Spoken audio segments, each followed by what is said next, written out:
Bismillahirrohmanirrohim. Assalamualaikum warahmatullahi wabarakatuh. Segala puji bagi Allah.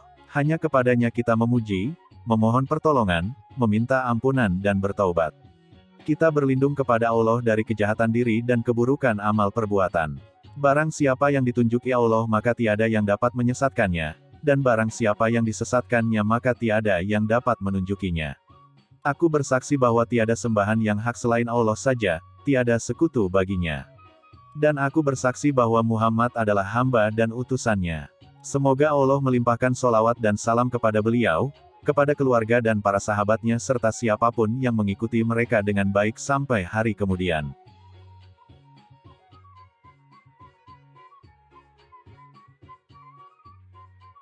Gerbang menuju Marifatullah. Mengenal diri, itu adalah anak kunci untuk mengenal Allah. Hadis ada mengatakan, Men, arofa nafsahu faqad, arofa robahu, artinya, siapa yang mengenal dirinya, maka akan mengenal Allah. Firman Allah Ta'ala, yang artinya, kami akan memperlihatkan kepada mereka, tanda-tanda kekuasaan kami, di segenap ufuk dan pada diri mereka sendiri, sehingga, jelaslah bagi mereka bahwa Al-Quran itu adalah benar. Dan apakah Tuhanmu tidak cukup bagi kamu, bahwa sesungguhnya Dia menyaksikan segala sesuatu? Tidak ada hal yang melebihi diri sendiri. Jika Anda tidak kenal diri sendiri, bagaimana Anda hendak tahu hal-hal yang lain? Yang dimaksudkan dengan mengenal diri sendiri, itu bukanlah mengenal bentuk lahir Anda, tubuh, muka, kaki, tangan dan lain-lain anggota Anda itu, karena mengenal semua hal itu tidak akan membawa kita mengenal Allah. Dan bukan pula, mengenal perilaku dalam diri Anda, seperti bila Anda lapar Anda makan, bila dahaga Anda minum, bila marah Anda memukul dan sebagainya. Jika Anda bermaksud demikian, maka binatang itu sama juga dengan Anda. Yang dimaksudkan sebenarnya, mengenal diri itu ialah, apakah yang ada dalam diri Anda itu. Dari mana Anda datang, kemana Anda pergi, apakah tujuan Anda berada dalam dunia fana ini. Apakah sebenarnya bahagia, dan apakah sebenarnya derita. Sebagian daripada sifat-sifat Anda adalah bercorak kebinatangan. Sebagian pula bersifat iblis, dan sebagian pula bersifat malaikat. Anda hendaklah tahu sifat yang mana perlu ada, dan yang tidak perlu. Jika Anda tidak tahu, maka tidaklah Anda tahu di mana letaknya kebahagiaan Anda itu. Kerja binatang ialah makan, tidur dan berkelahi. Jika Anda hendak jadi binatang, buatlah itu saja. Iblis dan Saitan itu sibuk hendak menyesatkan manusia, pandai menipu dan berpura-pura. Kalau Anda hendak menurut mereka itu, lakukan sebagaimana kerja-kerja mereka itu. Malaikat sibuk dengan memikir dan memandang keindahan ilahi. Mereka bebas dari sifat-sifat kebinatangan. Jika Anda ingin bersifat dengan sifat kemalaikatan, maka berusahalah menuju asal Anda itu, agar dapat Anda mengenali, dan menuju pada Allah yang Maha Tinggi, dan bebas dari belenggu hawa nafsu. Sebaiknya hendaklah Anda tahu, kenapa Anda dilengkapi dengan sifat-sifat kebintangan itu. Adakah sifat-sifat kebinatangan itu akan menaklukkan Anda, atau adakah Anda menakluki mereka? Dan dalam perjalanan Anda ke atas martabat yang tinggi itu, Anda akan gunakan mereka sebagai tunggangan, dan sebagai senjata.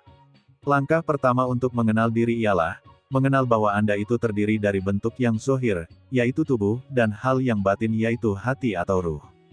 Yang dimaksudkan dengan hati, itu bukanlah daging yang terletak dalam sebelah kiri tubuh.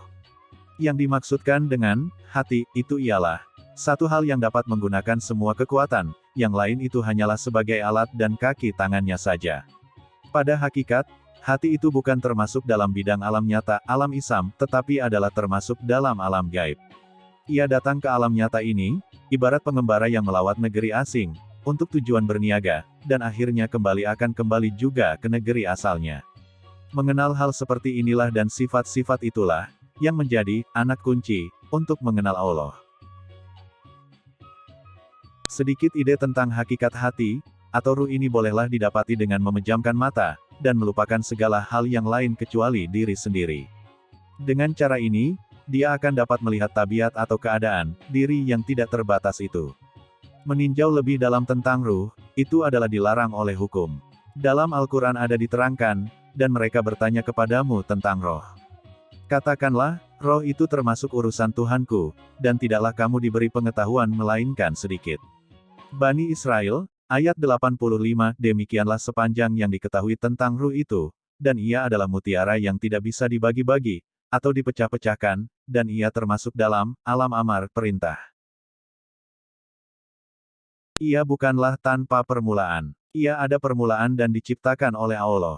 Pengetahuan falsafah yang tepat mengenai ruh ini, bukanlah permulaan yang harus ada dalam perjalanan agama, tetapi adalah hasil dari disiplin diri dan berpegang teguh dalam jalan itu, seperti tersebut di dalam Al-Quran, yang artinya, dan orang-orang yang berjihad untuk mencari keridaan kami, benar-benar akan kami tunjukkan kepada mereka jalan-jalan kami. Dan sesungguhnya Allah benar-benar beserta orang-orang yang berbuat baik. Al-Ankabut, ayat 69. Untuk menjalankan perjuangan kerohanian ini, sebagai upaya pengenalan kepada diri dan Tuhan, maka tubuh itu bolehlah diibaratkan sebagai sebuah kerajaan. Ruh itu ibarat raja. Berbagai indera, sens dan daya fakulti itu, ibarat satu pasukan tentara. Akal itu bisa diibaratkan sebagai perdana menteri. Perasaan itu ibarat pemungut pajak, perasaan itu terus ingin merampas dan merampok. Marah itu ibarat pegawai polisi. Marah senantiasa cenderung kepada kekasaran dan kekerasan. Perasaan dan marah ini perlu ditundukkan di bawah perintah raja. Bukan dibunuh atau dimusnahkan, karena mereka ada tugas yang perlu mereka jalankan, tetapi jika perasaan dan marah menguasai akal, maka tentulah ruh akan hancur. Ruh yang memberikan kekuatan, bahwa menguasai kekuatan atas adalah, ibarat orang-orang yang menyerahkan malaikat kepada kekuasaan anjing, atau menyerahkan seorang muslim ke tangan orang kafir yang zalim. Orang yang menumbuhkan dan memelihara sifat-sifat iblis, atau binatang, atau malaikat, akan menghasilkan ciri-ciri atau watak yang sepadan dengannya, yaitu iblis atau binatang atau malaikat itu. Dan semua sifat-sifat atau ciri-ciri ini, akan nampak dengan bentuk-bentuk yang jelas di hari pengadilan. Orang yang menuruti hawa nafsu, maka akan nampak seperti babi. Orang yang garang dan ganas, maka akan seperti anjing dan serigala. Orang yang suci, maka akan nampak seperti malaikat. Tujuan disiplin akhlak moral ialah untuk membersihkan hati dari karat-karat hawa nafsu dan amarah, sehingga ia jadi seperti cermin yang bersih, yang akan memantulkan cahaya Allah Subhanahu wa Ta'ala. Mungkin ada orang yang bertanya, jika seseorang itu telah dijadikan dengan mempunyai sifat-sifat binatang, iblis dan juga malaikat, bagaimanakah kita hendak tahu yang sifat-sifat malaikat itu adalah sifatnya yang hakiki, dan yang lain-lain itu hanya sementara dan bukan sengaja? Jawabannya ialah, mutiara atau inti sesuatu makhluk itu ialah, dalam sifat-sifat yang paling tinggi yang ada padanya dan khusus baginya. Misalnya keledai dan kuda, adalah dua jenis binatang pembawa barang-barang, tetapi kuda itu dianggap lebih tinggi derajatnya dari keledai, karena kuda itu digunakan untuk peperangan. Jika ia tidak boleh digunakan dalam peperangan, maka turunlah ke bawah derajatnya, kepada derajat binatang pembawa barang-barang saja. Begitu juga dengan manusia, daya yang paling tinggi padanya ialah, ia bisa berpikir, dengan pikiran itu dia bisa memikirkan hal-hal ketuhanan. Jika daya berpikir ini yang meliputi dirinya, maka bila ia mati, bercerai nyawa dari tubuh, ia akan meninggalkan, di belakang semua kecenderungan pada hawa nafsu, dan marah, dan layak duduk bersama dengan malaikat.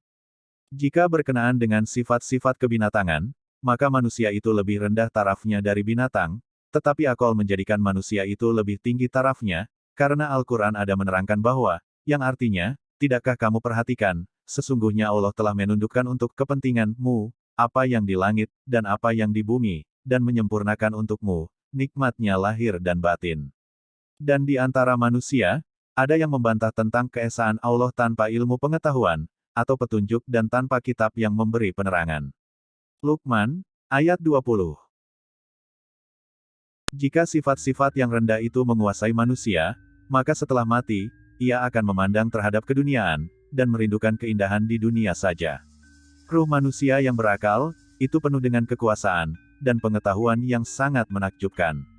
Dengan ruh yang berakal itu, manusia dapat menguasai segala cabang ilmu dan sains. Dapat mengembara dari bumi ke langit, dan balik semula ke bumi dalam sekejap mata. Dapat memetakan langit dan mengukur jarak antara bintang-bintang, dengan ruh itu juga manusia dapat menangkap ikan-ikan dari laut, dan burung-burung dari udara, menundukkan binatang-binatang untuk tunduk kepadanya seperti gajah, unta dan kuda.